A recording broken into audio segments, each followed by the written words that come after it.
Here's another great moment in local news.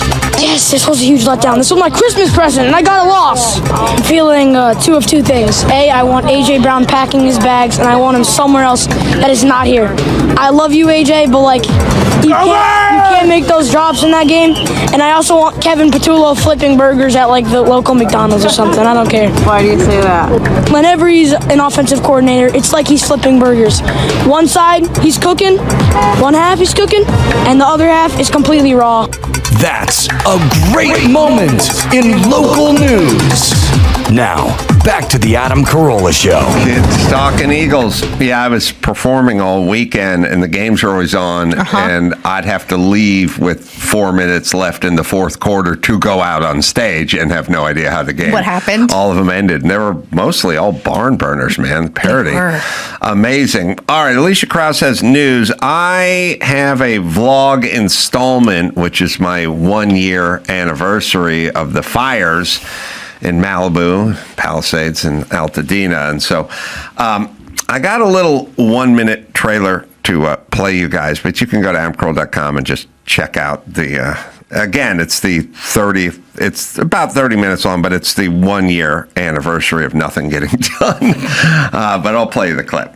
All right, so the four major caissons on the outside of the seawall are where the house is going to go. The seawall is on the caissons underneath it, and these things go down about 4 stories into the ground. And again, if you look on top of the caissons that form the seawall, there's no rebar sticking out. So they're not going to try to tie those tops in. These have 22 inches of rebar sticking out because they are going to tie those in with horizontal concrete forms that are called bond beams. So all those are going to be tied together. You can see it in their neighboring structure. You can see the caissons coming up and the bond beam is going across the top. And once that bond beam goes across the top, probably be 3 feet high, probably be another 30 yards of concrete just in this front bond beam, then they'll build on top of that. So basically that scene in Planet of the Apes where Charlton Heston saw the Statue of Liberty, that's what'll be here in 2,000 years. Nothing else will be here. He'll just be staring at this. You damn dirty Coastal Commission! All right, so it's crazy. I don't know. I get going. The regulation, people. It's the regulation. It's a weird thing because like when you own something, property, and then somebody from the city like comes over and goes, "Hey, you're going to do some work on this property?" You go, "Yeah." You go, "You put a chain link fence around that oak tree at the top of the hill." And you go, "I don't want to do that. It's my property." And they go, "Do it, or you don't get your permit." And people sort of go along with it, but it's the most intrusive a government can be. So I'm going to confess to something. I hope that the statute of limitations are up, but it's one of the times I said F it to Uncle Sam, specifically here in LA. Our little Brussels Griffin died toward the end of COVID, and my husband was out of town for work, and the country girl and me came out. Your Brussels Griffin. It's like they're the cute little dog that looks like an Ewok. And so I called up my girlfriend that has a farm in Colorado, and I was like, "Hey, how should I properly bury this thing in my yard?" So I waited for the girls to go to bed. They all said goodbye to the dog. They all cried. And I, wet the ground, dug a hole, did everything she told me to do, buried the dog, go inside, pour myself a glass of wine. So it's Mama's time to cry over the dead dog now. Googled it. Guess what it's illegal to do in the city of LA? It's illegal to do everything in LA. I don't think people really... And I literally was like, it was one of the times in my life I said the F word aloud. I was like seriously, F it. This is my yard. This is my house. Yard. This is my dog. It's my dog's corpse. Why am I going to pay some vet $1,000 to cremate him? It's so, it's so, you're fucking, everyone with your big fucking government. I was doing shows in Colorado, and I was doing a bit where I was talking about the Masterpiece Cake Baker and the guys out of Denver, Colorado. And look, I think we can distill my world and their world and your world and the progressive world down to this case, this situation. Like if you want How do I feel about this? How do you feel about this? It's right there. The guy ran a small business and he employed people and he paid his taxes and he created a product that people in the community consumed. It's like, you want this guy. Yep. By the way, this guy's not the enemy city of Denver compared to or all the state other... of Colorado. Yep. You have people fucking ripping off the government all day long, but you've decided that this guy is the enemy, which is number one. Like the homeowners, the taxpayers, the people that keep the lights on, we're not the enemy. Leave us alone. So the gay couple comes in, they tell him to bake him a gay wedding cake, for their marriage. He says, I can't do it. And the city and the state, and then a heterosexual couple wants him to do a transition cake, and they sue him. And it literally goes he to can't win. It goes he keeps winning in court. But it goes to the Supreme Court. You're bankrupting a guy who just says, I'm religious, I'll bake anyone anything, but I'm not baking a gay wedding cake because it's against what I feel my religion would dictate. Okay, go across the street. And city and state, don't get involved. You should not be involved with this at all. It is it's his prerogative. And by the way, you can go get a cake anywhere, and that'll be that. Yep. But it's something that's driven me nuts. It drives me nuts. But I was doing a show, and a guy who worked for the Masterpiece Cake Baker, he came up to me. It was we're doing stuff, meet and greet after the show, signing autographs and whatever. And he said, this thing had to go to the Colorado Supreme Court. Do you understand this, Dawson? You ready to get pissed? Yes. You want to know what the Supreme Court said? He is no longer allowed to bake wedding cakes. Not gay wedding cakes, no wedding cakes. They've dictated that this baker, and they go, that's 65% of his business. You're not allowed to do this. People, I don't know what you think or what you want, but how much bigger do you want government to be? Huge. How much bigger do you want fucking government to be, you fucking retard, sheep imbeciles? How much bigger do you want government to be? You want the government dictating to this small business owner who he can make his cakes for. That's what you want. They want it to be so good. Right, because Somali you're a immigrants winner. can funnel money to terror groups. You're a hero. You're all fucking heroes, okay? The difference between me and them is that. Yeah. That's it. They're all for it. My mom and everyone she knows would have loved to shut this guy's business down. I don't give a fuck. And by the way, you're the same people that want a women's only gym and a black dormitory on the college campus and black graduation ceremony. So are you for segregation or what are you for? Yeah. Well, no, because they let men in the women's only gym if they identified us. Right. The end result's going to be government cake. Government cake. I know. Just shut the fuck up, everyone. I can't believe you people are it's not fighting. good, and they make you eat it. You're fighting for this. This is what you want. Yep. You applaud this. That's what they want. What the fuck happened to everybody? That's they don't want me to be able to bury my dog. They don't want you to be able to say, no, I'm not using a chain link fence to tie up that oak tree. They want, Somali immigrants to be able to defraud the government out of $1 billion. For this? Growing up, we had two rules as kids. No crybabies, no tattletales. Yeah. If we just got back to that, we'd all be good. All right. What do you got for the news? So did anybody watch the Golden Globes on Sunday night? I was working. You were working? Yes. I liked Nikki's act. Some buddies of ours in the conservative podcast world didn't love it so much, but it wasn't too bad. She had one bit where she talked about CBS being the top editor, and I thought it was a joke about how when they edited Kamala Harris's interview. Right. But Shapiro and Rubin and others read it as a joke of no, the not liking Barry Weiss over at CBS News now. It is a funny, it's a funny thing about the left. They did the same thing with CBS as they did with X. Listen, you guys had it your way. You got to fucking lie and use this platform and lie the whole time. And then somebody else got hold of it and went, look, we're going to open it up. And now you guys are all crying like stuck pigs. We don't get to lie anymore. Yes, you don't get to lie anymore. Barry Weiss just wants to tell the truth, and Elon Musk just wants the truth. You guys used to control what the truth was, and now you're pissed because you don't get to control it anymore. What the truth is. Right, which is kind of telling But that's just what it is now. So you don't get to cry about it. Sorry. But we're the bad guys. Yes. We're the bad guys. Okay, so comedian Wanda Sykes, Mark Ruffalo, Ariana Grande, a few other people, they were wearing their Ice Out pins on the red carpet because this is the new thing. And then Mark Ruffalo is also wearing his Be Good pin. Wanda Sykes, though, decided to go after Bill Maher, I guess. She doesn't like his tone of comedy. This is pretty telling. And that's the other thing, too. God forbid Bill Maher just tell the truth a little bit, and they get angry at him now. All right, here we go. Bill Maher, you give us so much, but I would love a little less. Just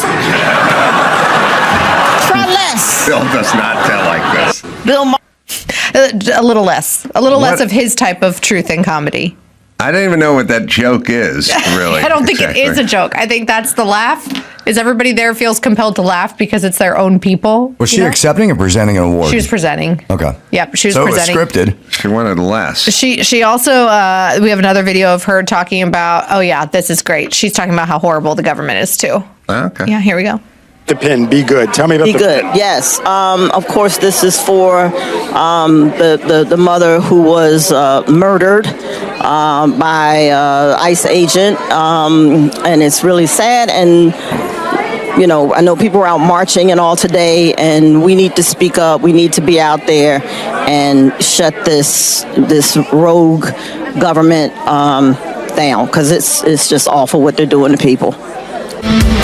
You could tell she didn't know her name. The mother. Also, you idiots left the border wide open for 4 years, and a whole bunch of people came over, and now we have to figure out who came over here and mop up the mess that you guys made, and you're angry about it. But I don't know what's the alternative. I've had this. I'm sure you have had dinners and conversations with liberal center right-leaning friends over the last week about Renee Good's death. And you cannot, I think, as a normal human being, look at that and think it's, oh yeah, you know, totally, like, good, glad she's dead. Like, it's not, she wasn't a gangbanger, she wasn't a cartel member, she was just supportive of those people. And that is the definition of a tragedy. But I think what frustrates me is these same people that are standing up for her don't recognize, the drug, gun, and human trafficking of innocent girls that's happening at the southern border. Do they know the names of those women that are like dragged over here to be sex slaves and put up on OnlyFans by like coyotes and cartel leaders? Like, where are the pins for them? They don't. They're fucking dumb shits, and they're very convenient.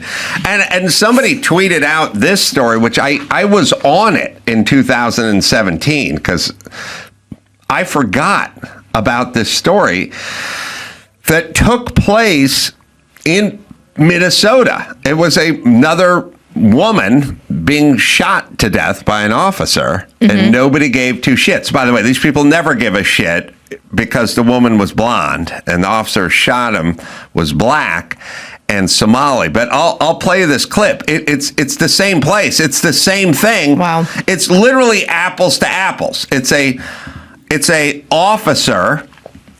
It's a civilian. It's a woman, and the difference is the narrative doesn't work for them. No. She was outside of the car, and he shot her from inside the car. Which you haven't even heard this story because it's crazy.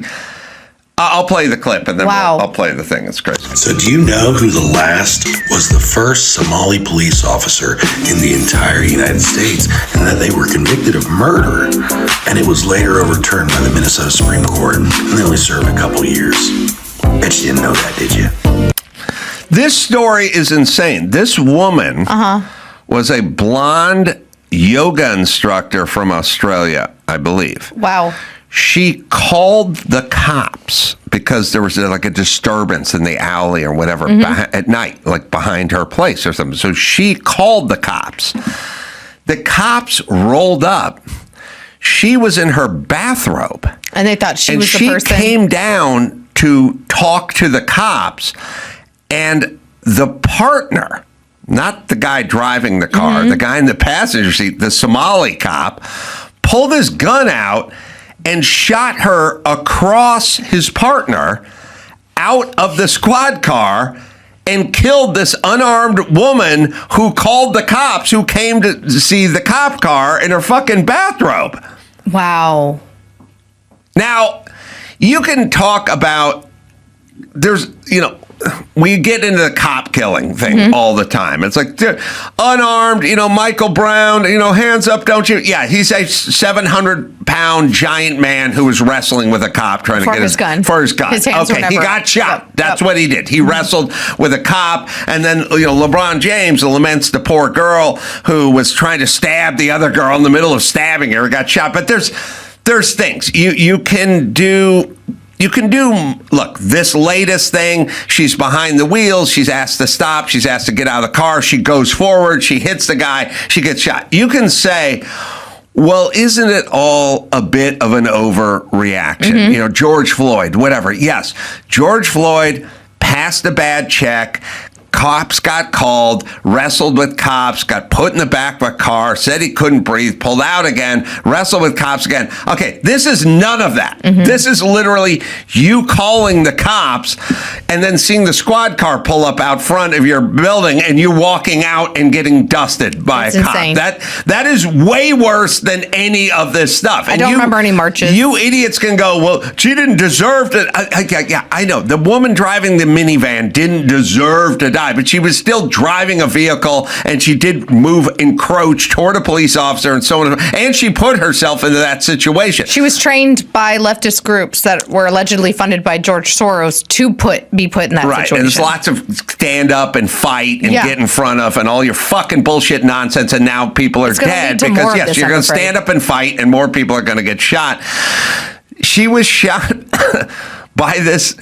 His name was Mohammed Noor, and he was a Somali. He was the first Somali cop. And of course, has he been funneling money to terrorist groups? The optics look horrible. Yeah. They're horrible optics for CNN. A black guy, a Somali guy, a cop shoots a blonde woman dead. Can't talk so about that's it. why we move the fuck on.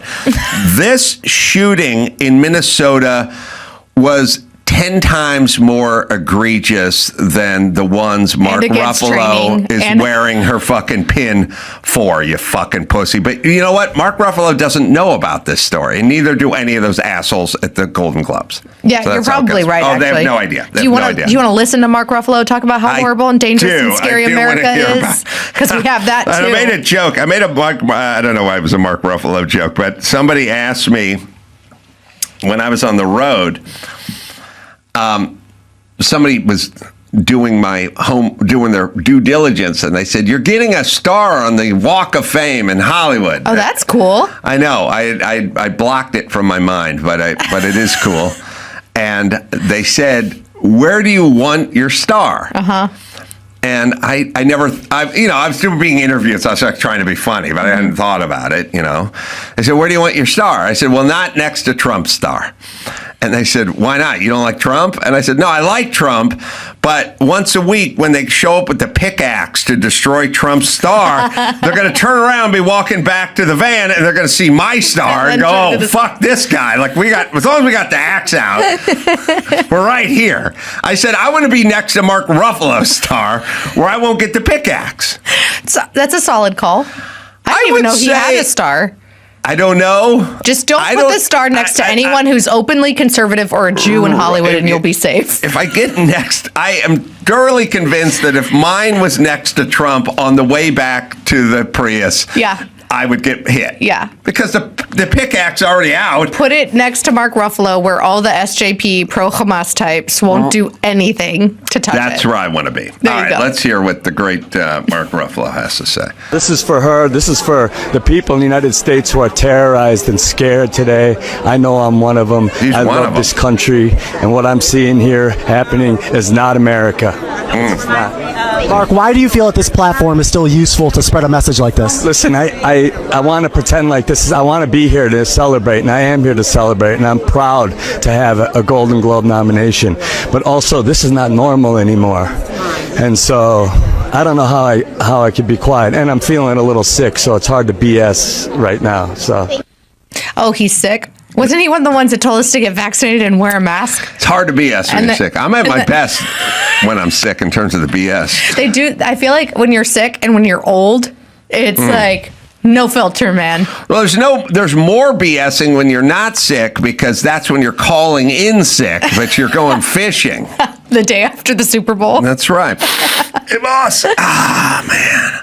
Get back from the bachelor weekend. Yeah, Can't come in tomorrow. Not feeling myself. Terrorized. Do you feel terrorized? Oh, yeah. I wake up. Listen, it is so easy to avoid getting shot by a cop. It's real easy.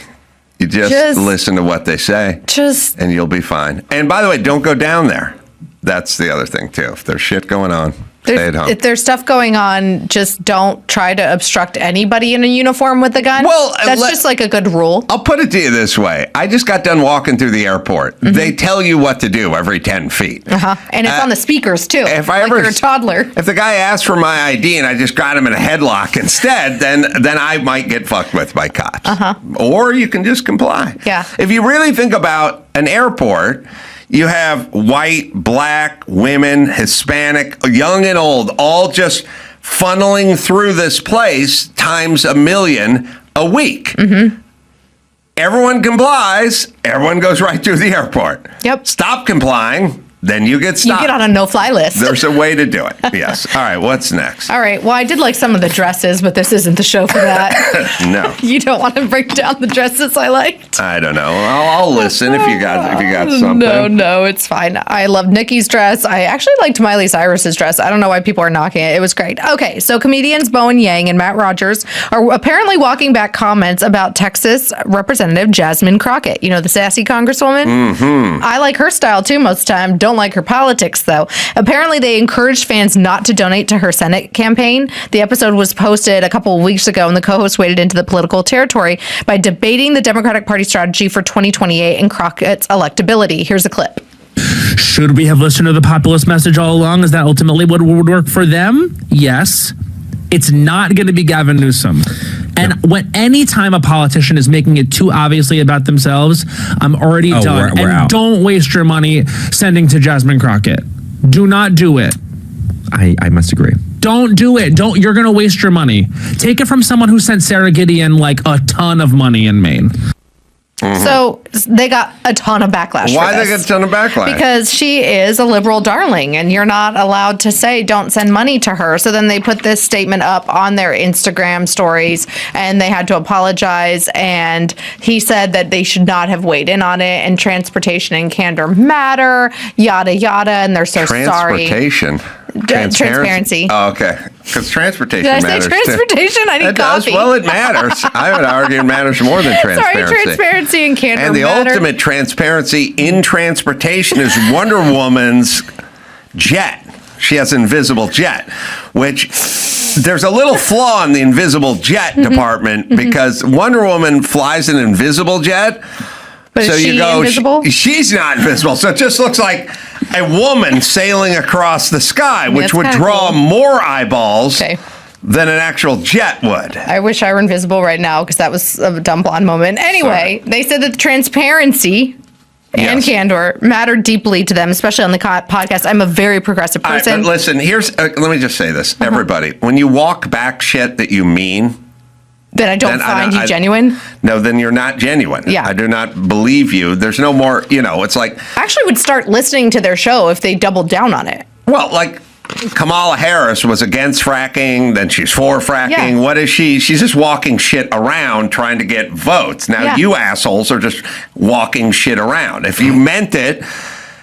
Well, you said it, so I'm assuming you mean it. He said that he has great respect for her, and he regrets his words suggested otherwise. No, it doesn't suggest otherwise. You just saw her grift, and you're calling it out. Right. I feel like people on the right and the left need to be doing this. And when you don't do it, then your side ends up losing because you have grifters like her who are on CNN and MSNBC all the time collecting money but not helping the progressive movement. I mean, I hate to give free advice to Democrats, but he should have doubled down on this.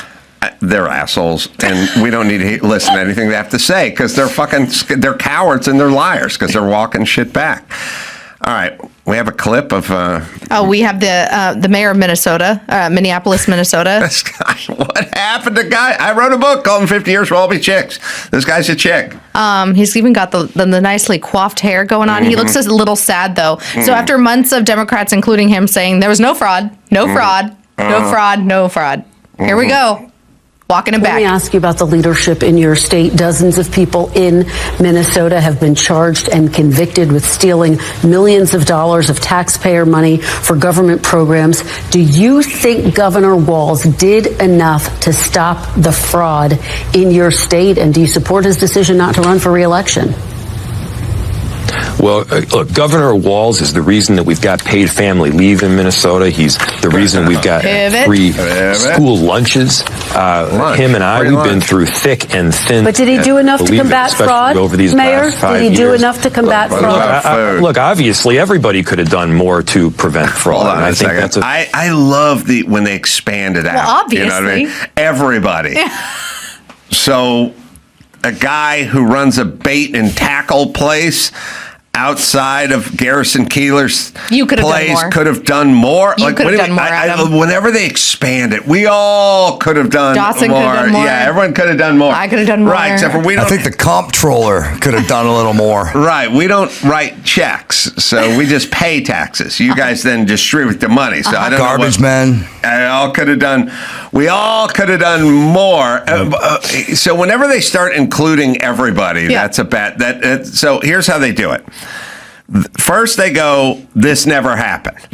Then the next thing they do is, it may have happened, but this is really just the right attacking us. Then it goes Republicans pounce. Yeah. Then it goes to, it happened, but not that much. Then it goes to it. Oh well, it definitely did happen, but happened before I got here, and here's why I don't. And then it expands into everybody wishes, and then there's a thing where now. Newsom will do this all the time.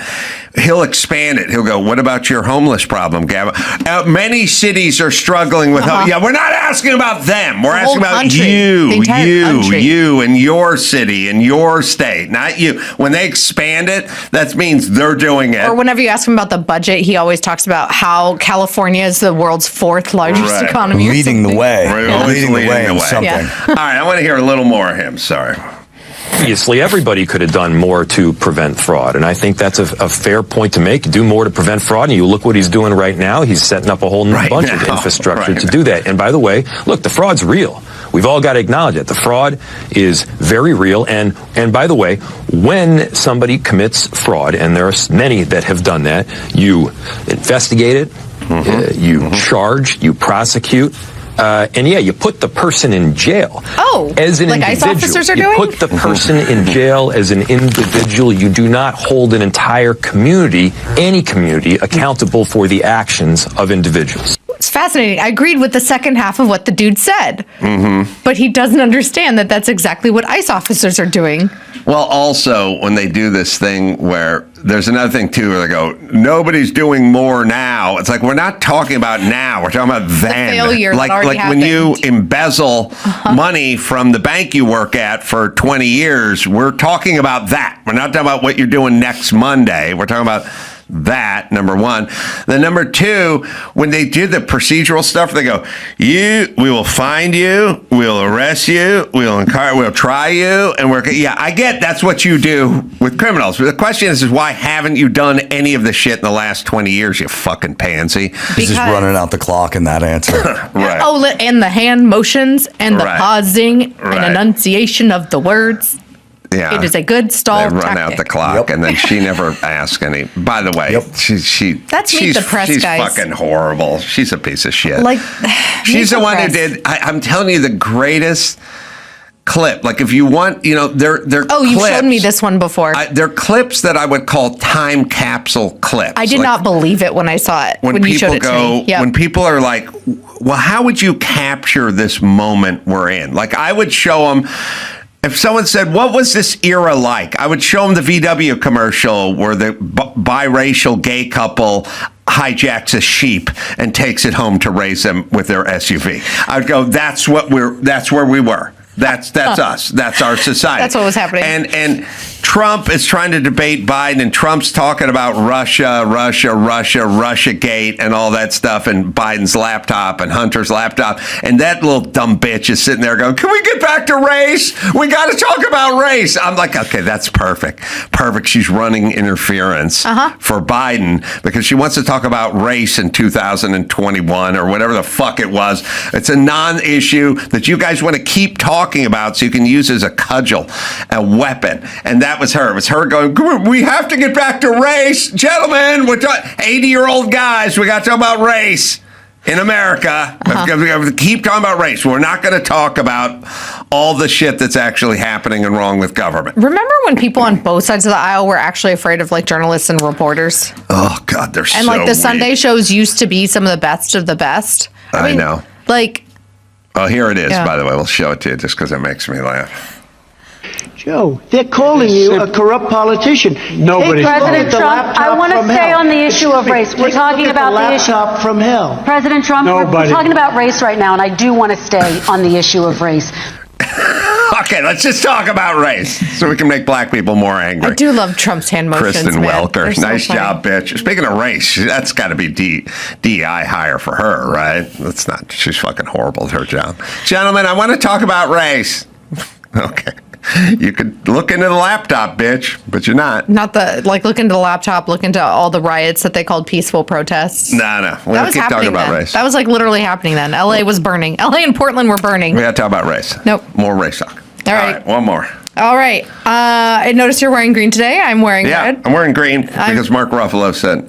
I don't know what I'm. Oh, Well, no, I'm wearing wearing blue. red in Am I support of wearing my blue? Iranian sisters right now who are marching in the streets. Oh, my hat. They're guesstimating that like close to 2,000 people have probably been arrested and over 500 are dead, but we don't know for sure because the regime has shut down internet and cell service. Over the weekend, there were people, marching for freedom in Iran, and a man drove a U-Haul truck straight through this crowd of protesters in LA. I think this is over in the Beverlywood area, and the event and the aftermath was all caught on tape from so many different angles. Did you see this? Well, no, I like I said, I was working and traveling and doing shows and stuff, and I was not able to keep up with. I heard bits and pieces. I didn't. There were like hundreds of people, if not thousands of people, who showed up in LA protesting against the regime in Iran, and they're heard screaming as this massive vehicle just bulldozes straight through the group, seemingly without regard for humans there. And in other clips, you can see that cops are seen trying to snatch the man out of the vehicle. So this is the video of the vehicle just rolling down the street. Okay. He's just driving through the. Now, I mean, is there somebody on the roof of it? Somebody apparently jumped on the roof because they were trying to remove his pro-regime sign. Oh. And then when he finally gets to a point where he has to come to a stop, there's this video of these, like, good for them, average citizens going all guardian angels on his ass, like trying to get him out of the cab before the cops get there. And then there's like another video of the cops trying to just separate everybody and try to figure out what the hell was going on. Now, to be fair to him, he was in a U-Haul trying to get the fuck out of California. So maybe his argument would be, well, if he wanted to go back to Iran, Gavin Newsom so bad. I was just trying to grab. He's paying a premium, too. And he wants to pay a premium because once it's he like gets his money's worth. $3,000 to get it to Austin, but $30 to get it back from Austin. So he paid his premium. He's got grandma's attic up there.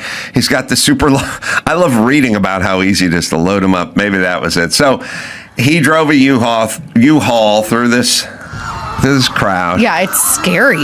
Yeah, and then didn't run anyone over. Huh? I mean, that's like a terror attack. Mm-hmm. That's what Is that a terrorists do to Mexican Christmas flag next to villages the in Europe. Iranian flag? I can't tell. There's too many flags. The same that are doing the colors. same schemes. What? The Mexican flag and the Iranian Yeah. flag. That was a Mexican flag and at so the what's- Iranian protest. What's really Okay. cool is that a lot of people, so you see that flag with the lion on it, it was what happened, it was what they had before the Ayatollah. Oh, and okay. so people all around the world are going to Iranian Okay, embassies and replacing to the OG flag. I'll tell you here's what I would like to go on a tour, a U-Haul van tour of. I would just literally show the first episode of Saturday Night Live from 1975, and I would show the first 10 seconds of the news. And I would put together a montage because You show the news from SNL from 1975, and Chevy Chase will get up there and go, well, trouble in the Middle East. And I go, trouble in the Middle East. Trouble in the Middle East. And then I would put a montage together with a calendar and the pages blowing by. Trouble in the Middle East. Every news broadcast I've seen in the last 75 years starts with trouble in the Middle East. And then I would go, could you people get your fucking shit together? For the love of Christ. It's trouble in the Middle East. It's always trouble in the Middle East. Maybe we should internalize some of this. Perhaps it's you. Perhaps it has something to do with the people who live in the Middle East, that every single news since I've been alive has started off with trouble in the Middle East. I think when you look at the area broadly, but it's just like that's like saying like trouble in the United States. Well, turns out Minnesota and LA are going to have different types of trouble than Dallas and Austin are, right? And I think that when you look at the Middle East, the problems of the Iranian people are very different than the problems of the Egyptian people. But it's all back to one thing, which is we can't fucking do this. Can't just get along. Can't just have a government. Can't just not fucking because you'll never get people. rid of bad guys. I know, but we have bad guys. There's bad guys in Canada, but it doesn't start off with trouble in Canada. It starts off with trouble in the Middle East, and it will never end. And it's the people. That's the problem. That's the problem. Yeah, I believe it was probably right around 50 years ago, the fall of the Shah of Iran, and all of us have Iranian friends whose parents fled in the early 70s, and they're fully normal, cool, American adjusted people. Yeah. Yes. Nobody remembers about those guys. Let's get them back in power. But I think that there's people, what you're seeing now with like the protests there is like they haven't, I mean, this is a perfect example of why America is a beautiful experiment that worked, is we have that First Amendment that lets you and I say stupid things. What about slavery? We have the Second Amendment. What about the Trail of Tears? We can utilize. What about the Japanese American internment camps? Part of the reason Mark Buffalo wants to know. He wants to know what about the internment camps? Yeah. Well, he wants to know. But I think part of the reason why there's consistently trouble in the Middle East is that the people there do not have the rights and the freedoms that we do here. That's why. I don't know. And Canada ain't as great, sorry guys, to the Great White North. At a certain but they point, also have different rights that people in the Middle East do not have. So at they a can't certain have. point, you got to figure out why they decided it was a bad idea to have rights. I mean, you got to start deconstructing it at a certain point. When it comes to the Ayatollah, it's because of radical Islam. Yeah, I'm just saying, whatever the plan is, it's been a while. Let's think about shifting gears a little. You want a quicker timeline?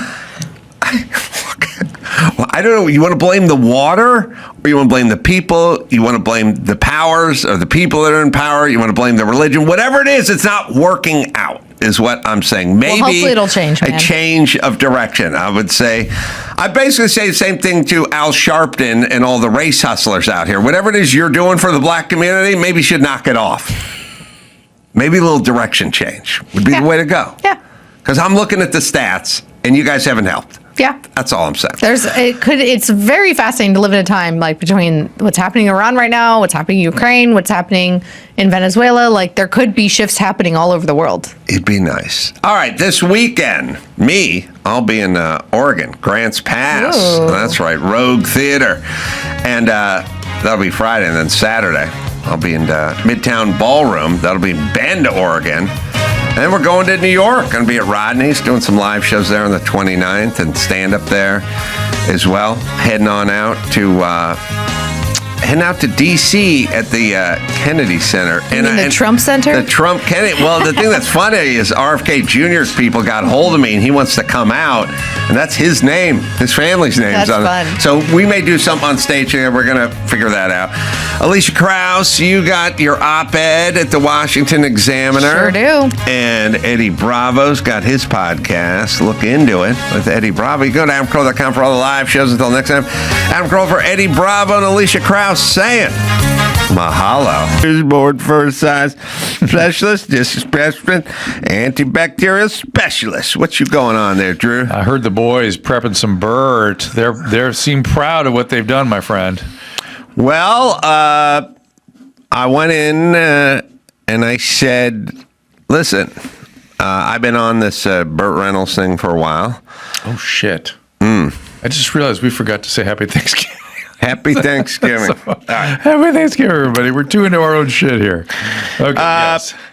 And it's basically replacing Gavin Newsom's voice with Burt Reynolds' voice, but it could be replacing any dumb shit's voice with Burt Reynolds' voice as I opened it up. It doesn't need to be Gavin Newsom. Yes, that might be another interesting experiment. But then I was in there. There's kind of a, I've noticed that the New World Order is you just tell people the same thing over and over and over again, and it's a little pushing a rock up a hill. But I then at some point I said, you know what 26-year-old Jimmy Kimmel would have done if this Burt Reynolds thing came up? He'd come back Monday morning and he'd have 10 of them because that's what he would do.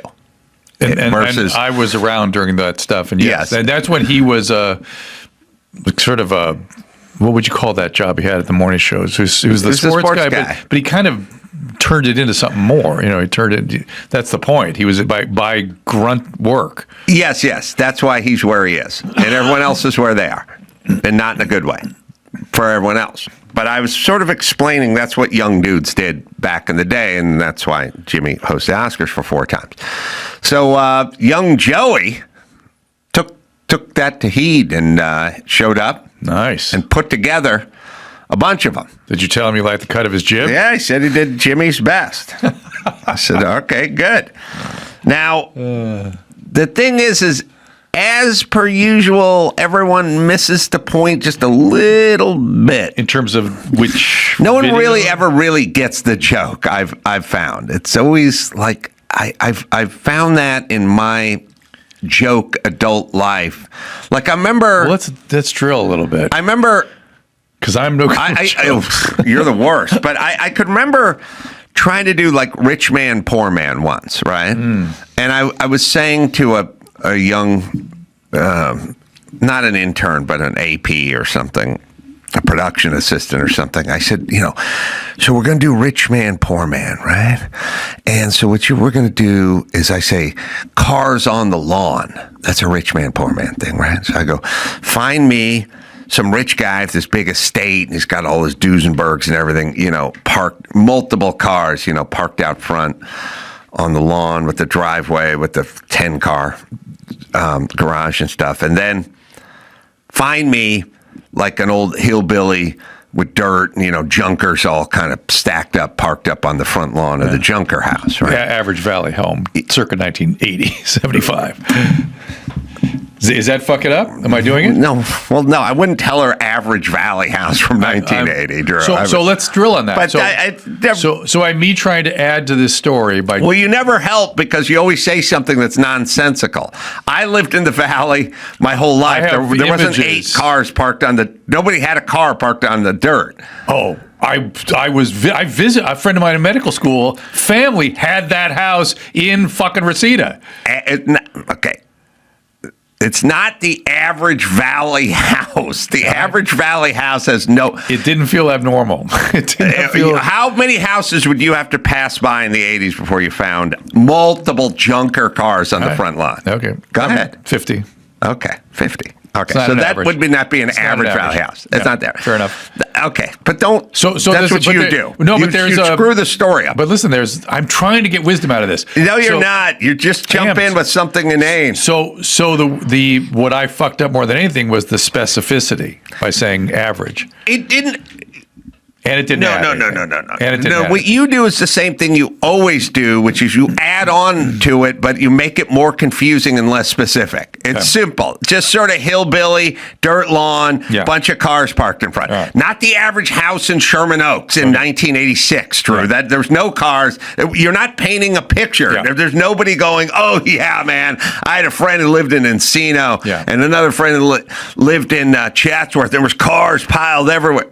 Because it doesn't exist. Yeah. No, it can exist. Not as an average. But it was in my head. That's the problem. Right. Yes. Right. Yeah. But if I said like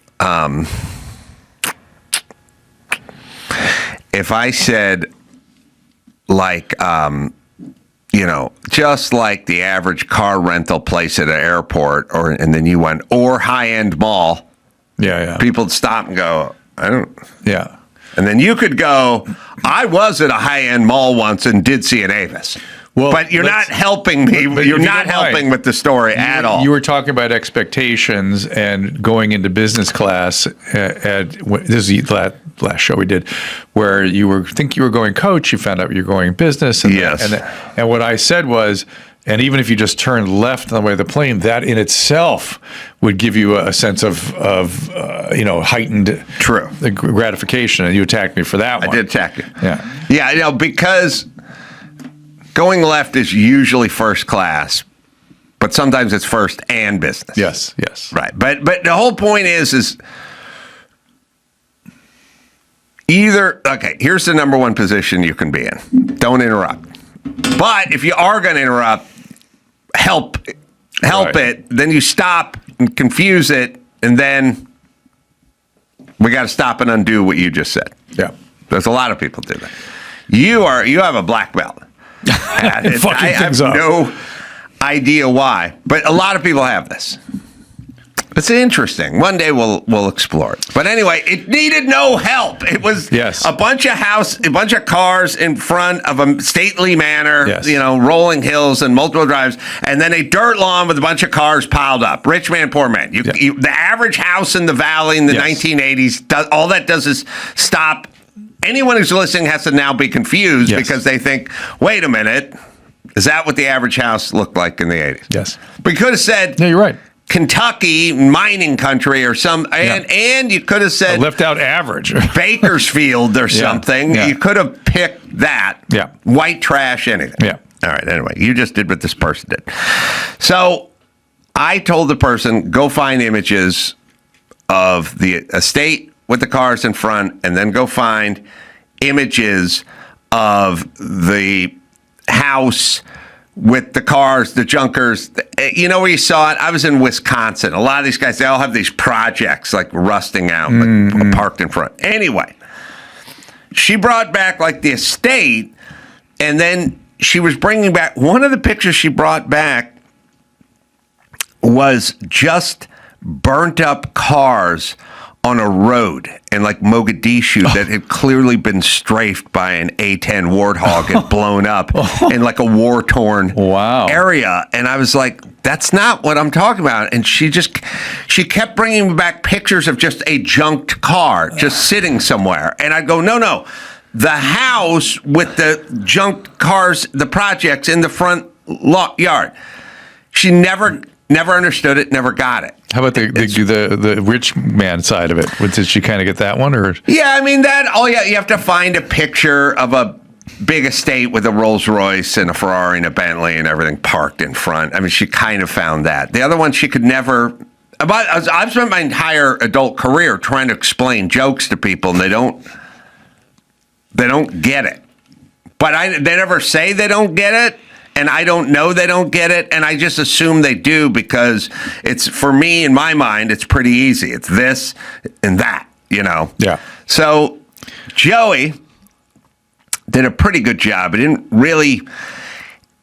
First one we got is Burt Reynolds complaining why he can't get on Rogan. But the problem is with this Newsom clip is...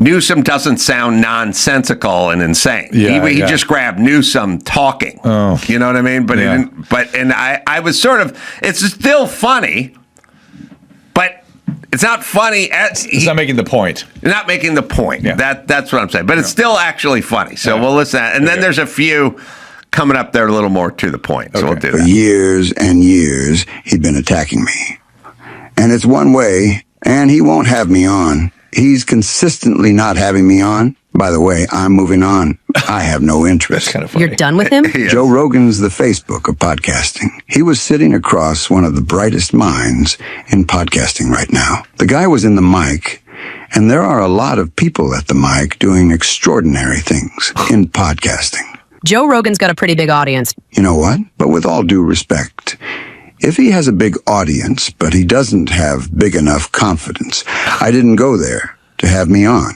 Well, you've called him a chicken. But he's been attacking. Here's the thing, these guys, they all have something in common.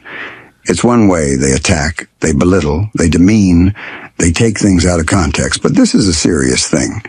And so often we just sit back and go, oh God, I really would love to go on. Oh, if Kamala Harris just went on Joe Rogan, she would have won. It's so much deeper than that. And the unwillingness for a guy like that to even have the common courtesy to attack someone and not have the decency to say, you know what? Why don't you have a chance to come on? Let's have a civil dialogue. I've watched you on podcasts with, like, Sean Ryan, who's a close buddy of his. He had the courage to have me on for 4 hours, Sean Hannity, folks like that. And so if I go on Sean Ryan and Sean Hannity, what are you worried about? What are you, Joe, you're going to cook me? Or I'm going to cook myself. Well, to be fair to Joe, that was pretty nonsensical. Yeah. There's some funny moments in there. What's funny is in fact the Bert part. I agree, and I always like when they pull in tight when he raises his voice. But yeah, but you do. Gavin Newsom, you know, it's weird. Also, I'm guessing it's mostly chicks who vote for that guy. I try to explain to women all the time, that person doesn't make any sense. They're not fucking tracking. That's not a plan. They're not saying anything. And they go, I like him. You know what I'm saying? So I think it must be chicks voting for Gavin Newsom because he does not track. He doesn't make sense. Said about their prime minister is he's dreamy. Therefore, that's it. Right. He's in. But he said some stuff in there. Justin Trudeau. Who's not the prime minister anymore. Who was the prime minister, yes. Right. But he says some stuff that's kind of odd, and it jumps out more as Burt Reynolds. I agree. Yeah. It underscores his insanity, his sort of non-linear tracking. And this notion that Joe having an opinion about Newsom being full of shit and not, I mean, he would say we're attacking too, right? We're not attacking him. We're just like, who the fuck is this guy? Why does Joe liked living in California, and he moved out because Gavin Newsom fucked up California so badly that he moved out. So yes, he has thoughts. He might be pissed, but when he talks about him, he just talks about him just it's Newsom creating what Joe is talking about. Yes, that's the part he misses. It's as though some sort of personal attack. If Newsom would take care of this state, I would be his biggest advocate. Of course. I would jump behind him. They don't attach anything to results. You'd have to finish the train, help with the homelessness, clean up downtown. That's it. Right. Do it. Let's go. No, but that thing is more chick think. You don't like him. Yeah, I don't like him because he's fucking up the state. Completely. Right. All right. We got Bert as Obama attacking Trump. No. We got Sonny Hostin. What? Racist country. We got Michelle Obama. See, now this is Joey's genius. He's picking black women and putting Bert's voice over Michelle Obama's. Joy Reid. Oh, Jesus. Let's jump down to Joy Reid and we'll just work our way around. Yeah. Right. So this is Burt Reynolds as Joy Reid. And again, the experiment is these are people you think you may agree with or you think they're at least good commentators or something. Once you remove the image, the likeness, and the voice, and you put Burt Reynolds' voice over it, you realize, okay, so what Gavin Newsom sounded like was a babbling idiot. Yes. But when he's got the deep leg cross and he's moving his hands all over the place and he's having a conversation with some fucking he-she friendly confines podcast bitch, well, then you kind of watch it and you go, okay, yeah, that guy makes sense. When you just hear it as Burt Reynolds, you go, what the fuck is he talking about? Burt looks drunk.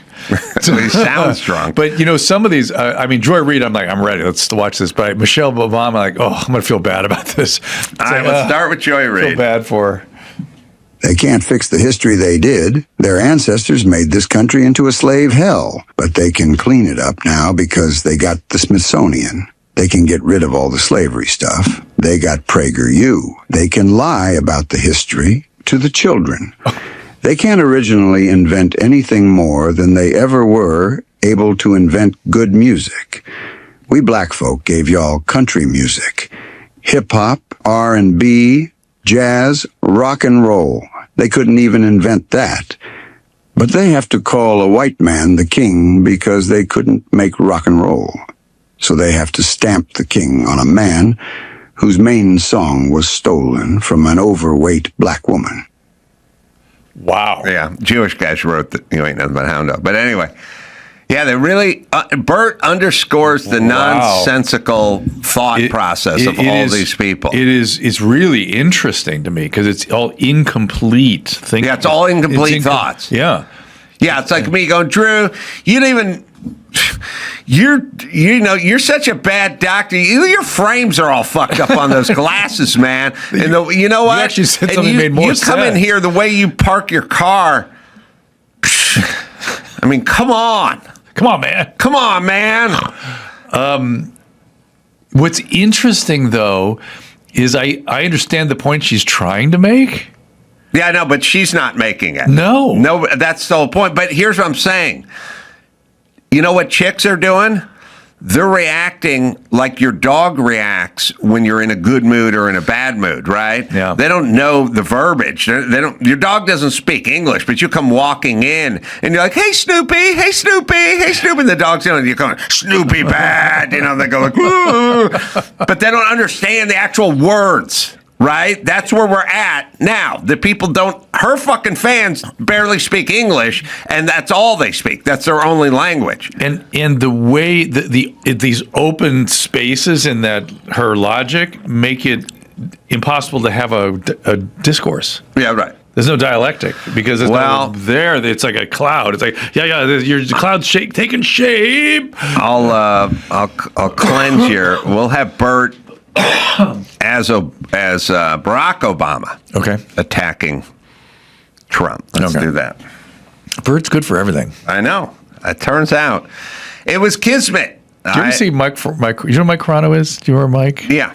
He did a documentary where he took the wax museum, Burt Reynolds, from the Hollywood Wax Museum when it closed down, bought it and took it to this woman that wanted it on the East Coast.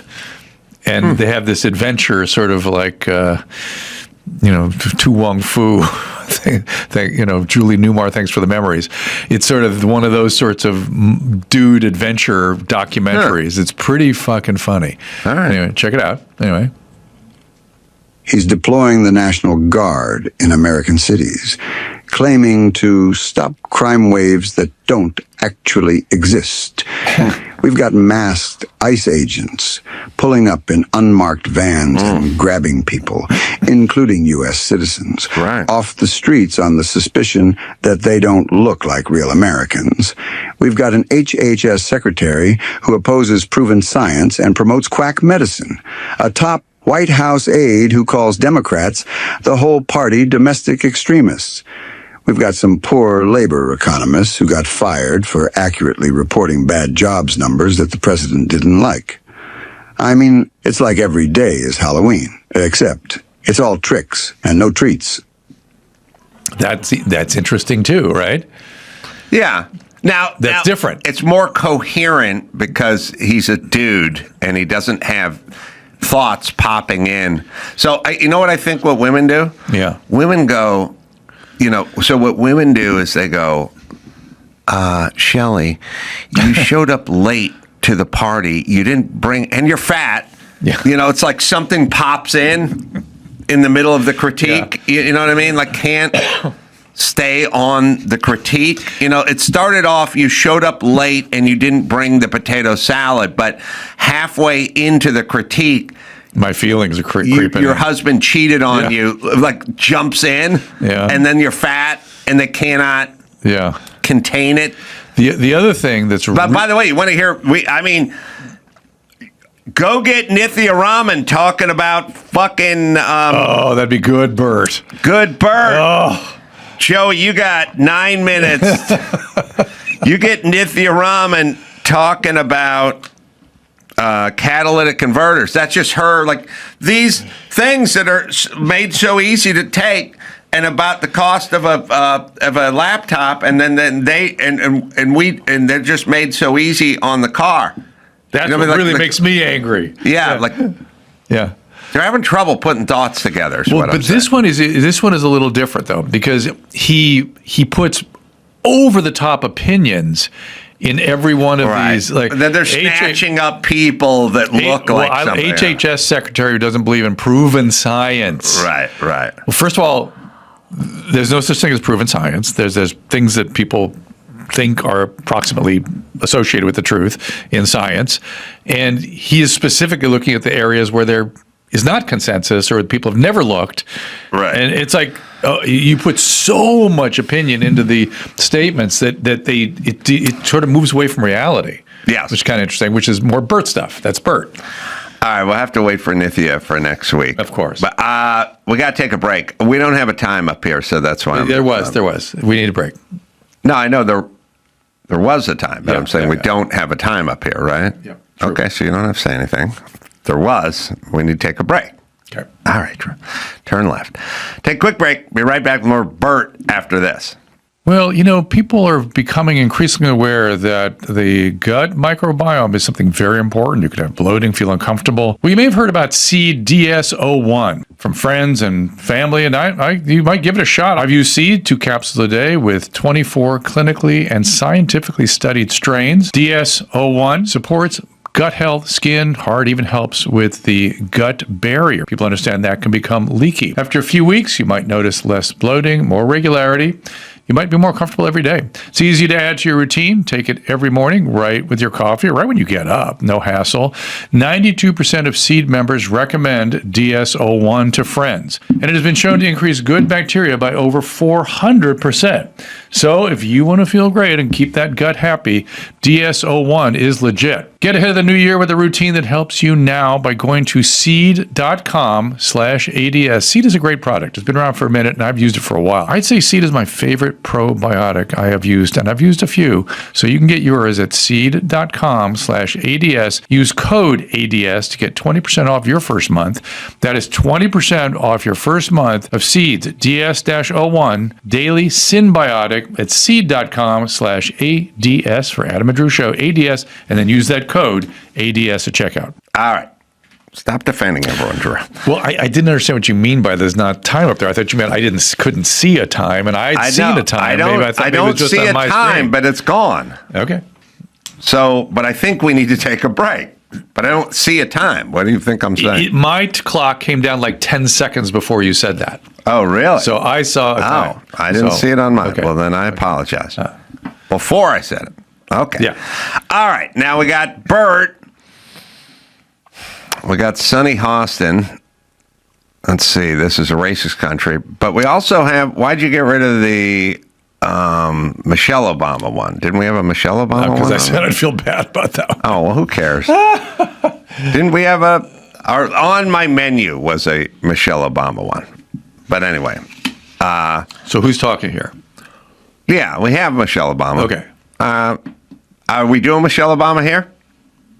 No. Okay. I don't know why take it off. I have a lot of discussions about why take it off the screen, but why take it off the screen? All right. So let's do.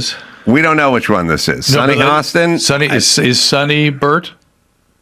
I want to clarify who's who. This is Sonny Hostin. Bert as Sonny Hostin. And is she interviewing bit by bit? It's just all Sonny. It's a diatribe. Got it. Sonny diatribe. Got it. You just heard the last three ones, Drew. Got it. This is a country based on racism and slavery, and founded in it. There is systemic racism and misogyny, and there are people that I've never met anyone that raises their hand and says, I am racist. However, there are people that seem to be able to look the other way when it comes to racism. So you have a president who traffics in misogyny, who traffics in xenophobia, who traffics in sexism, and one against a black woman. So don't tell me that this country is ready for a black woman. Don't tell me this country is ready for a woman. Bert. Now she has a different way of she's a little more linear. Yeah. She doesn't interrupt. Well, she's full of shit, but she's not interrupting herself with her own dumb thoughts in the middle of each one. That shift into the president from the country to the president was abrupt, right? I didn't see that coming. Well, that's what he traffics in, Drew. Yeah, and then I thought that's an interesting word. It's so well. That's what we want to hear. It's lawyerly, and it's calling back to slavery, and interesting. It's got to be weird in almost 2026 just to be ensconced in race all the time. I It's wonder kinda what her kids would report, because her kids are super successful, and they've lived with her stuff for their whole life. I just wonder how much infected them, or if they rebel against it, or would be so interesting. They can find it everywhere, and there's a. In our day, we rebelled. So I'm wondering. No, they don't rebel. Yeah. The left doesn't rebel against their own. The right rebels against their own. Yeah. The conservative dad gets the daughter with the nose ring. Tim Walz's fucking daughter's weirder than he is. You know what I mean? Yeah. Or Michelle Obama's stepdaughter or whatever. They go harder that way. Yeah. Which is weird. Yeah. I ask that all the time. Why aren't you guys rebelling against this? Yeah. And going further. I mean, George Soros' son just wants the money, so he does more of it. But if my dad was George Soros, I'd be like, oh, fuck this. You know what I mean? But then you'd be out the money. Then it's easier to do with Jim Carolla, because all I'd be missing was that Tony Bennett CD. But that was mine in the first place. I probably could have reclaimed that, right? Yeah. Imagine me looking at that CD going, why was it autographed to me? And then I had to picture my dad sending it to Tony Bennett and with a letter saying, could you sign? And then I was like, that never happened. Then I had to picture my dad going to a Tony Bennett concert with like a meet and greet or something afterward. And I was like, that never happened. So where did this come from? Loveline. He was on Loveline. Yeah. And I gave it to him. So anyway. Yeah. All right. Last but not least, Michelle Obama. Any confusion here, Drew? No. Burt Reynolds is Michelle Obama. Let me explain something to white people. Our hair comes out of our head naturally in a curly pattern, so when we're straightening it, to follow your beauty standards, we are trapped by the straightness. That's why so many of us can't swim, and we run away from the water. People won't go to the gym because we're trying to keep our hair straight for y'all. It is exhausting, and it's so expensive, and it takes up so much time. Braids are for y'all, so we can work harder and focus on the work. So why do we need an act of law to tell white folks to get out of our hair?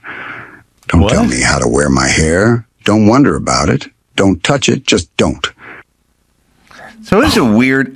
Here's the thing. A lot of disconnected thoughts from that one. She is an exquisite, explosive narcissist, and people don't really brand. Don't wonder about my hair. Don't touch my hair. Don't ask about. It's like, shut the fuck up, middle-aged woman. What are you talking about? Who's wondering?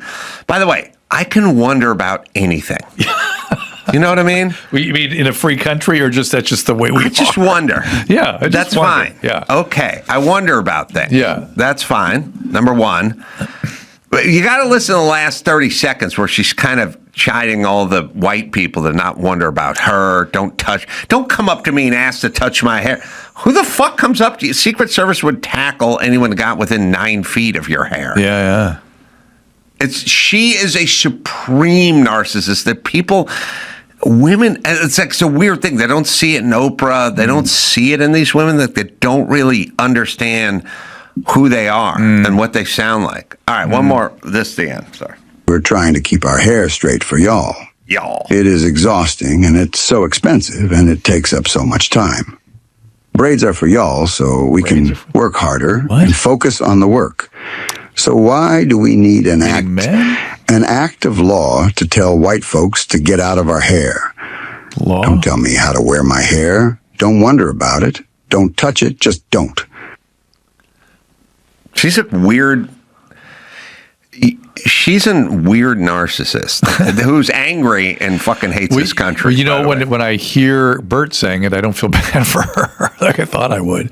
I thought I'd feel embarrassed or bad or sad that we have to, think of her this way. But it's like, ugh. She's a weird, bad, shitty person. What she says about her husband chewing, I thought, oh, that is a bad sign. When you can't stand to see somebody across from you eating, ooh, that's aggression. Well, she's angry. Yeah. And I don't know. By the way, the whole angry part, people go, what do you got to be angry about? I don't know. What's a honey badger have to be angry about? They're fucking angry. Right. You know what I mean? It's not like, well, you stole his honey. No, he's just fucking a honey badger. That's who he is. That's what a honey badger does. He's fucking angry. Yeah. I mean, she's angry. What was your point, though? That some people are just angry, or that... Like, she's first off, she's a malcontent. Like, 100%. Does not think about... All she does is... I never heard her talk about gratitude. No, that's what I'm saying. Yeah. No gratitude at all. Speaking of Thanksgiving. Yeah, I don't have gratitude either per se. But I don't go around blaming black people for my curly hair. No, you blame whoever's in your field of vision. Yeah. I mean, everything is like white people. Like, why are you even saying that? Yeah. You know what I mean? You sound foolish. It's just always a thing with, I mean, look, I'll tell you what she does. She goes, like, as a black person, I'm invisible, you know, and she said that she'd go to the ice cream place and, you know, people walk in front of her in line, you know, like. Michelle Obama. Well, first off, everyone has been cut in front of in line. Oh, for sure. She thinks it's because she's black, and then she's stupid enough to say it. And by the way, nobody hip checks her. Like, no one goes, why don't you fucking do something and not talk about race for a change? You know what I mean? Like, you're super rich. Let's start talking about being old white men. Yeah. How shitty that is. Nonstop. All right, Drew. Friday, December 5th, Santa Barbara Comedy Club. Then off to Corona with Jay Moore, Dos Lagos Amphitheater. Ooh. And you can go to adamcarolla.com because then I'm going to be hitting Fort Lauderdale, Miami, and Fort Lauderdale again. And that'll be coming up December 11th, 12th, 14th. What do you got, Drew? DrDrew.com, DrDrew.tv. Please sign up there. Get the YouTube. It's Ask Dr. Drew. So, till next time, Adam Carolla for Dr. Drew saying mahala.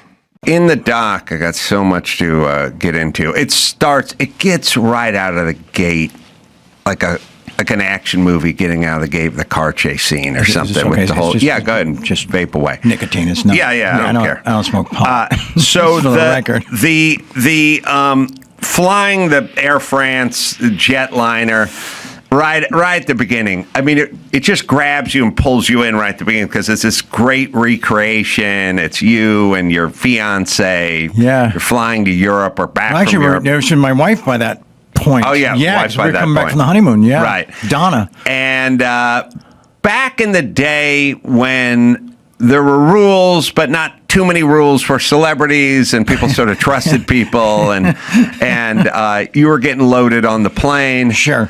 And you get up to the galley there, and the navigator comes out of the cockpit, recognizes you. Yeah. Next thing you know, you're in the cockpit. Says the captain wants to meet you. Right. And then they want to take photos. Right. And then I'm like, let me put your jacket on so it looks cooler, you know. Right. And the pilot's jacket. Then he hands me his pilot's cap. Right. And then he's standing, and I see his empty seat, and I'm like, do you mind?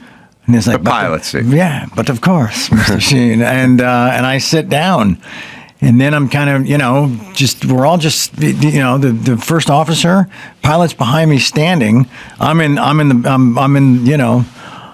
his seat. I'm in the pilot's seat, and I just casually say, is George flying the plane? I knew enough about it to know that's the international thing for autopilot, and how many drinks would you say you've had? At that point in the flight? Yeah. 8. Okay. Like 8 shots, but over like 3 hours.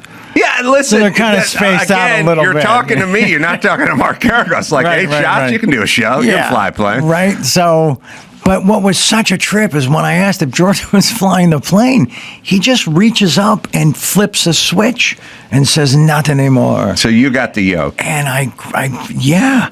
And at first, I didn't do anything with it. I was just hands on it, Mm-hmm. And then I looked at both of them, and I was just kind of like, gave a shrug, like, will this next thing be okay? And they gave me a thumbs up, Right. We were, and the adjustments were so minute. They were just microscopic. But you're flying the plane just for like a minute. Right. It's like 68 seconds. But then what was a trip is when I pulled back on it and I could feel us doing riser. Yeah, and it was, but then they were seeing that this, could go other places. Right. And And he just reaches up and just flick.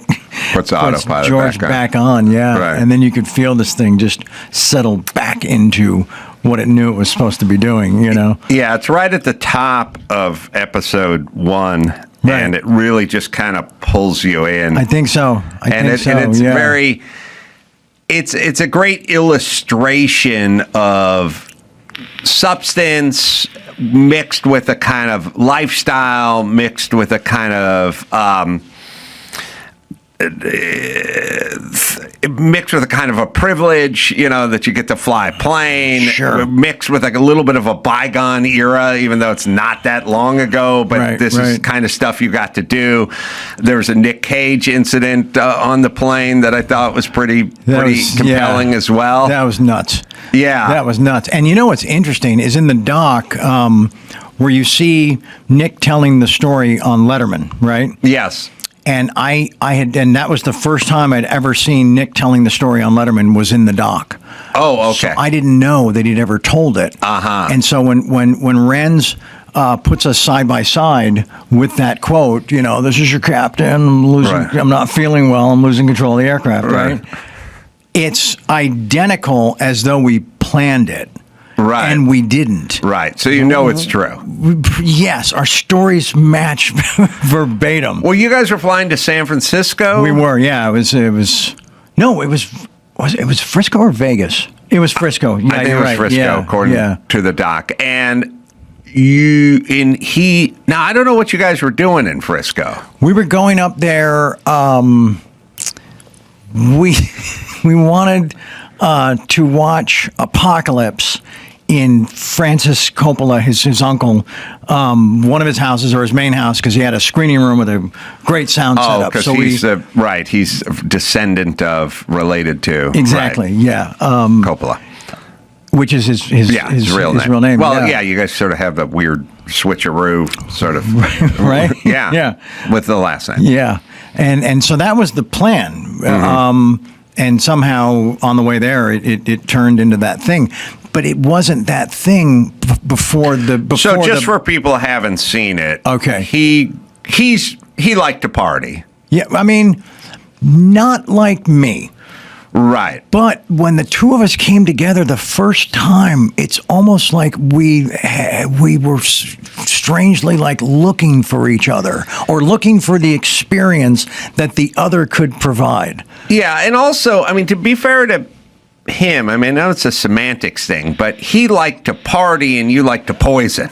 Like, there's a thing where, like, people want to party, but what you weren't doing is partying. You went beyond the party. Oh yeah, I guess is what I'm saying. Yeah, I was trying to get to a place and stay there. Right. He wanted to party, but his partying was always just booze.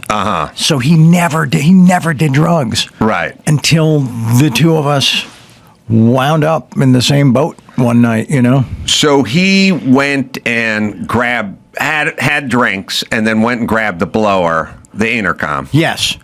On the flight. Is that slang for it? Is it a blower? I love that. I like that. But it had already been established, like Eddie B and Phil and Carrie, we'd already done a silly little act for the benefit of the passengers. Oh. So we were, because they still had that curtain separating. Right. So we'd pull the curtain back with the mic and say something really goofy and get a couple laughs. Right. And people were into it, right? Sort of like early Southwest when they do a little shtick up there. Exactly. Right. And so... And everybody thought it was harmless, and yeah, these guys are hammered, but they're you know, it's completely everything's under control. Right. And then the blower winds up within Cage's grip. Right. And he just somehow, I don't know why, he saw the tone that we had set. Right. But chose to take it where he did. Which is saying he was the captain. Impersonating the captain, that he's not feeling well and he's losing control of the airplane. And it was right out of the movies. You hear people start screaming. Like there's always that high-pitched female scream in the movies, right? That happened. Right. So, and we were in a panic, and he didn't know the amount of cocaine I had on me. Yes, 1.3 grams, maybe. No, it was like two ounces. Oh, ounces. Yeah, I get my grams and my ounces. No, it's fine. Yeah, 2 ounces is a lot. Yeah, in a fat Ziploc. How many grams are in an ounce? 16, 14. No, 28. There's 28 grams in an ounce. We'll look it up. But so if you're talking about 48 grams of 28. 28. Okay. So you're talking about almost 28.3 and change, but you're talking about 50 grams of cocaine? Pretty much about that, yeah. That's a lot of cocaine. Well, I didn't know how long we were going to be up there. I didn't know how many times we were going to watch Apocalypse. Come on. Right.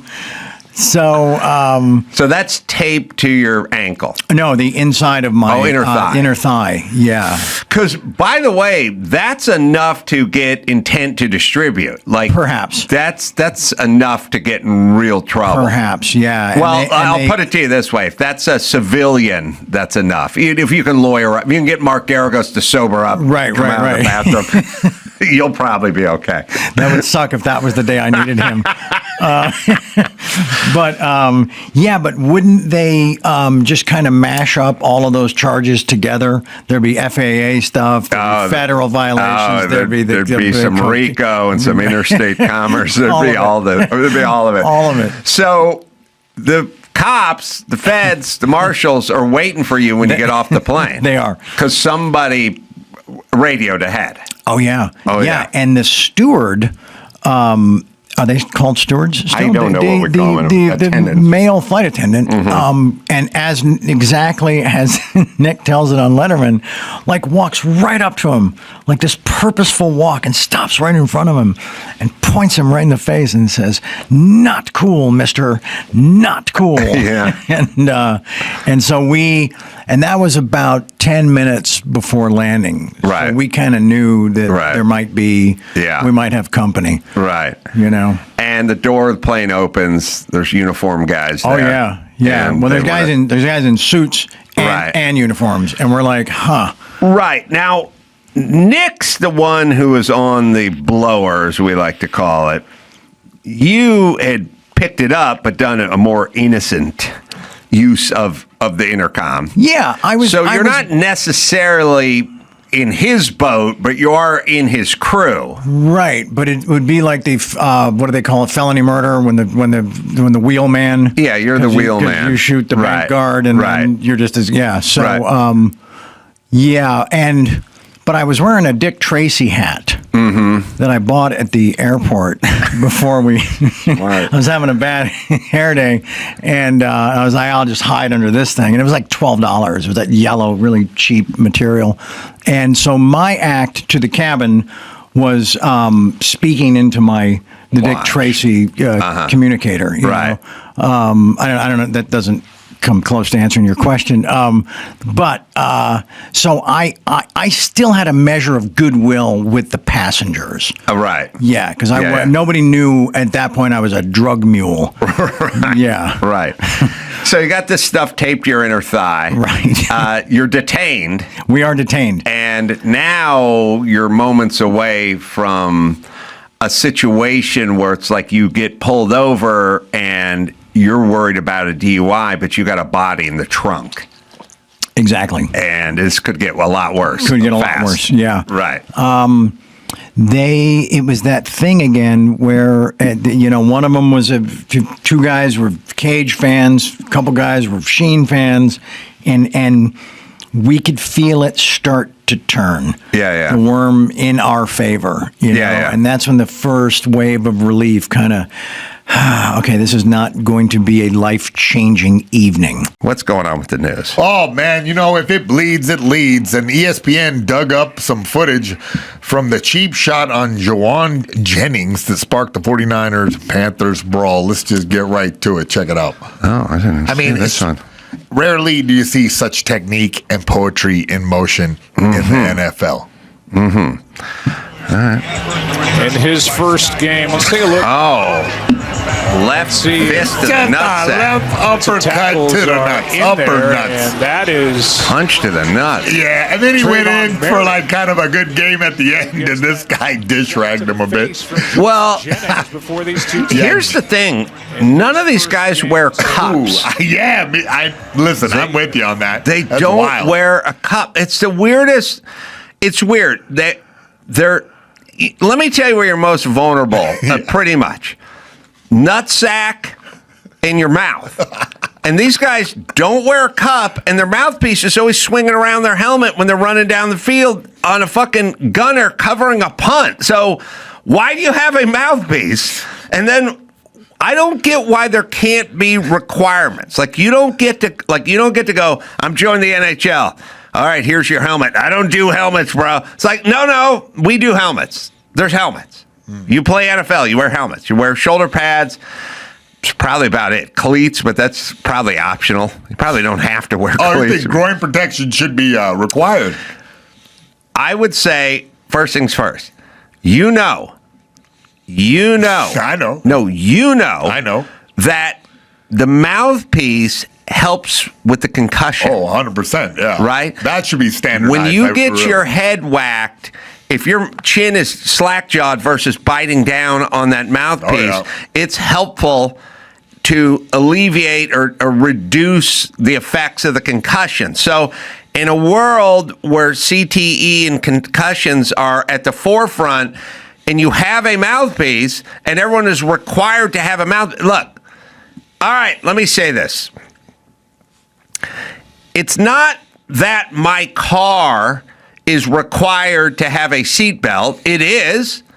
My car, Nithya Raman doesn't like it, but my car and Toyota, my car has a seatbelt, but there's part two.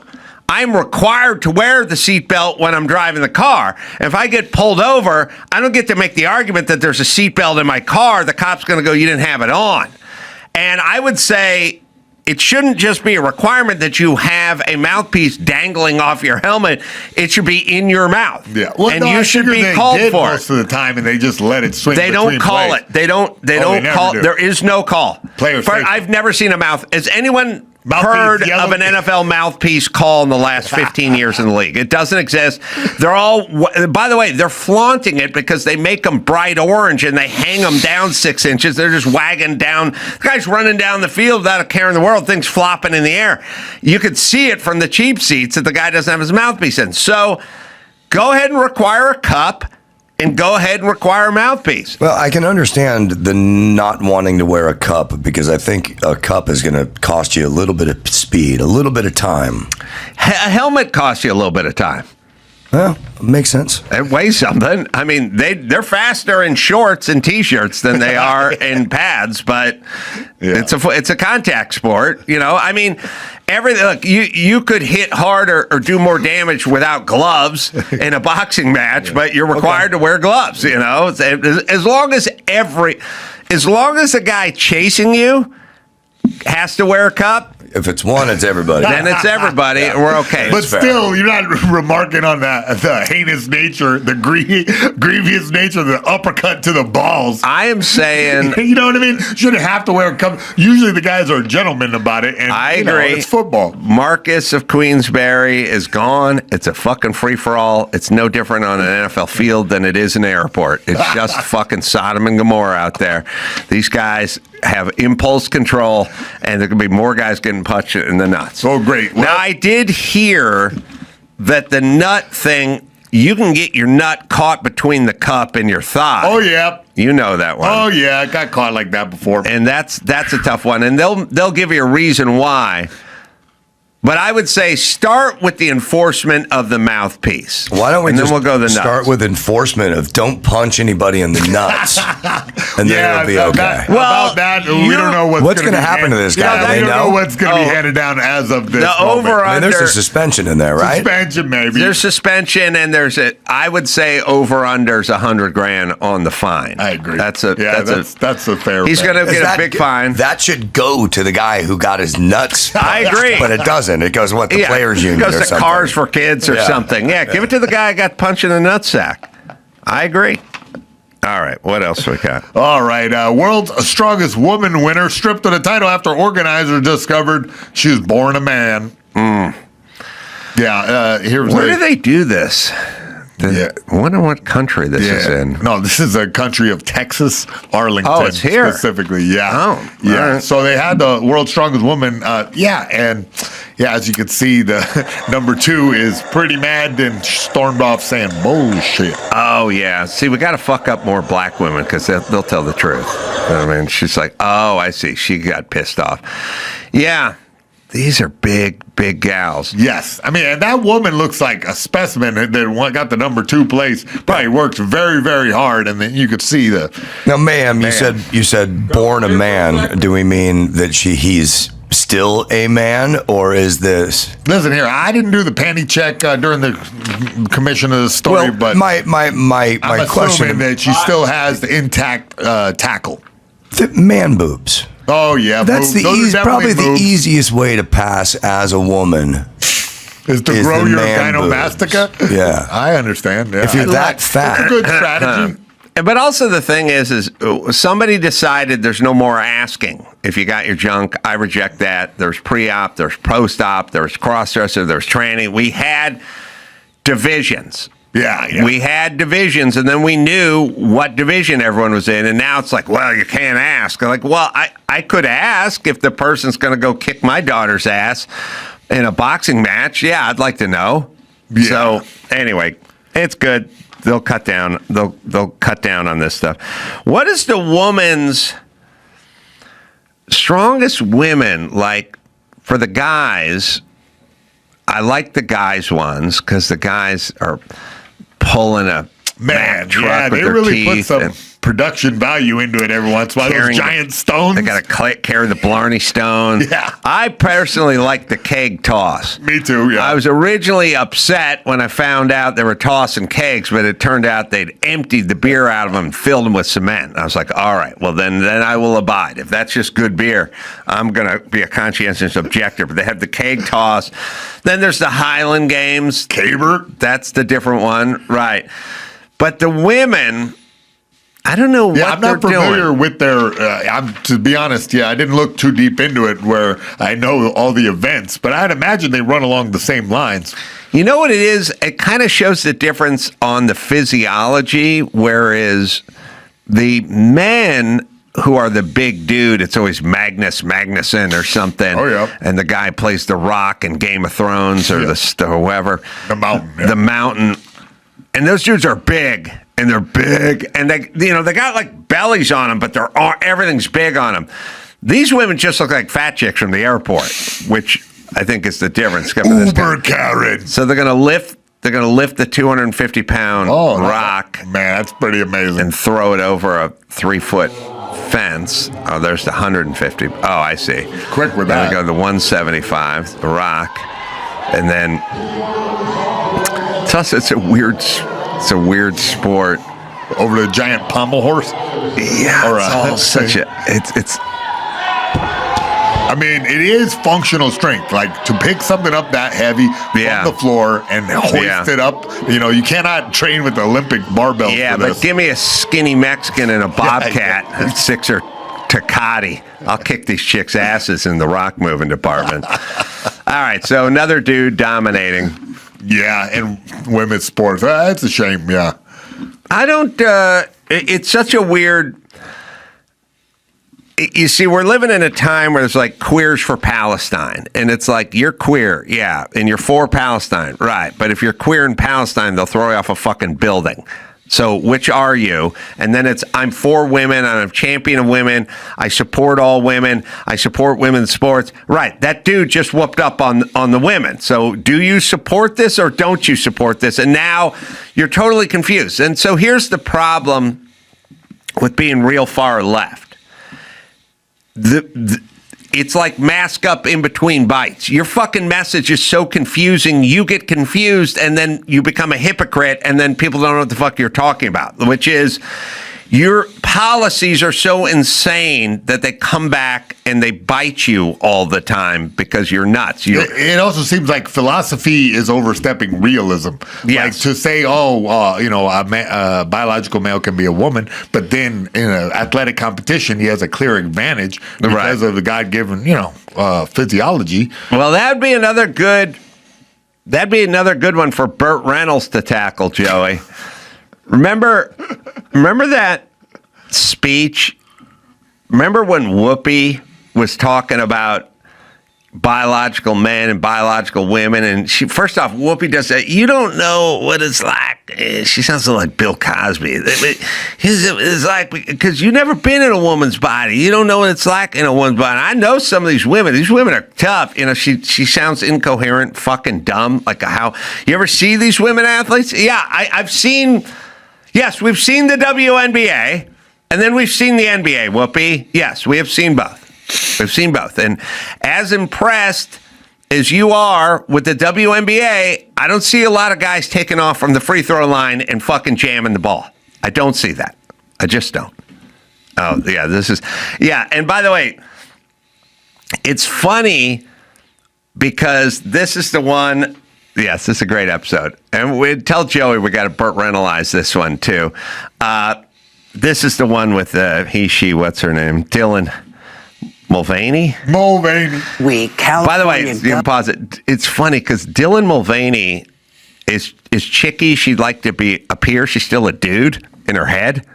And she's going, what the fuck is this bitch talking about? Like, you can tell as she's sitting there, that's a dude processing. She's got a dude brain. Yeah.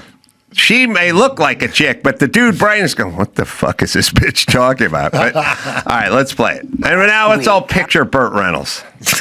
Last week, California Governor Gavin Newsom said that he thinks that trans athletes competing in girls' and women's sports was deeply unfair. Now, I want to hear what you say, because I'll tell you what I think, too. Yeah. The last time I played a sport, I was 6 years old, and I was on a soccer team, but I assigned myself as the nurse. So I sat with the Band-Aids. And so, in the words of Wicked, I am not that girl. But a dear friend of mine, Skylar, he is a trans athlete. His handle's Pink Manta Ray. That's someone who I really look to for guidance. And I think that is what's Skylar, tricky is like now stepping in this identity. I'm still like a baby trans, you know, only 3 years in. Tomorrow's my anniversary. Your friend was like female to male. A fucking nut job. Competing with other males. Correct. No. Yes. Her friend. Yes. Her friend. It went from female to male and is competing with other males. So Gavin doesn't have a problem with that. Guy got AIDS. What's his name? Well, I think part of the problem that the trans community is facing, and it's the same problem that women face, is if you don't know anything about our bodies, you don't know how it works. So when you come in and you say, oh, you know, these men, these are men, you know, with women competing against women, you're assuming they can't get a thought out. She can't fucking put a thought together. I think she was having a bad day. She had trouble reading the teleprompter on that one. Wait till Burt Reynolds gets hold of this clip. All right, I want to hear. Go back 10 seconds. Let's just listen to Whoopi's brain doing battle with itself. Her friend. It went from female to male and is competing with other males. So Gavin doesn't have a problem with that. Well, I think part of the problem that the trans community is facing, and it's the same problem that women face, is if you don't know anything about our bodies, you don't know how it works. So when you come in and you say, oh, you know, these are men, you know, competing against women, you're assuming that the women are weak and just can't do anything except be here. Have you seen female athletes? They know what they're doing. So I'm not sure what's going on or why this is an issue. The same for me as when people say, oh, you know, I don't know how I feel about you. All right, hold on, pause for a second. Who sounds dumber, her or Nithya Raman? Like, I don't know what's going on. What's going on is men have a distinct physical advantage over women. That's what's going on. But you're leaving money on the table. I'm about to book me a trans versus trans Muay Thai fight. Oh, jeez. Yep. Oh, really? Yeah, I know a couple of them. Yeah, they're going to fight. Yeah. Muay Thai is probably the best sport for that. Exactly. We got lady boys over there? Yes, they do. All right, we got another 10 seconds of her. You guys still got to go back 10 seconds. Just she doesn't know what the fuck she's saying. Men, these are men, competing against women. All right, hold on a second. Wait a second. All right, here's what it is. You ready? Listen to me. This is a feelings culture, not a facts and numbers culture. So when you say to yourself, why does Nithya Raman sound like a fucking idiot and not solving problems and not like what she doesn't know what she's sounding like, and Whoopi Goldberg sounds like a fucking idiot, and Gavin Newsom sounds like an idiot because they're all of the feelings culture. And that's why they're like, I just feel like it's not right for these people. But you're not making a point because you're feelings based, not data, statistics, and numbers based. And that's why they all sound so fucking weird. They have this You ever talk to like a really frustrated 9-year-old boy, and they're like, it's just bad. The teacher doesn't like me. Yeah. It's all feelings, no answers. Yeah. She has no answers. Gavin Newsom has no answers. Nithya Raman has no answers, but they have tons of feelings. And then when you listen to them, they sound incoherent because they're like, with the parts on the car making it so easy for it to be taken for easily and stuff, and it's bad. Because that's all feeling talk. That's what kids sound like when they're upset. She sounds like a kid who has a lot of feelings, but no answers and no remedy. All right, sorry, we'll keep playing it. Problem that women face is if you don't know anything about our bodies, you don't know how it works. Mm-hmm. So when you come in and you say, these are men, competing against women, you're assuming that the women are weak and just can't do anything except be here. Have you seen female athletes? They know what they're doing. Mm-hmm. So I'm not sure what's going on and why this is an issue. The same for me as when people say, I don't know how I feel about you. You do. God doesn't make mistakes. No. And the challenge is not to the trans people, it's to the people who are not trans. That's what God is looking to see, how you treat people. Yeah. All right, by the way, pause it. If this was a show called The View, but it was 5 dudes, someone would have hit that bitch with a fucking chair by now. Like, if I was sitting next to Dr. Drew and he did that, I'd go, hey, no one knows what the fuck you're talking about because you sound like an idiot. So what's your goddamn point? Because the show's only an hour long. We're not going to keep clapping. No one knows what you're saying, and you're making an ass out of yourself. So you're high on methadone. What is going on? There's no way 5 dudes would sit around and let someone else just amble on that way incoherently. Something, applause line. Now, you saw Dylan Mulvaney as a dude. The look in the dude going, it was like when the black guy was looked at Yoko Ono funny. Chuck Berry. That's Chuck the greatest. Berry. That is the greatest. But you know what they did to Yoko? You know what they did during that? What did they do to her? Oh, yeah, they ostracized her and said, no. He gave big eyes at the camera like, what is this lady doing? They did, but no, they shut her mic. Yep. They shut her mic, and somebody has got to shut Whoopi's mic. No, I was thinking that the guy from the Apollo could come dancing out and hook her. The Sandman. That's what I do. I fill in all the blanks for you. Thanks, bud.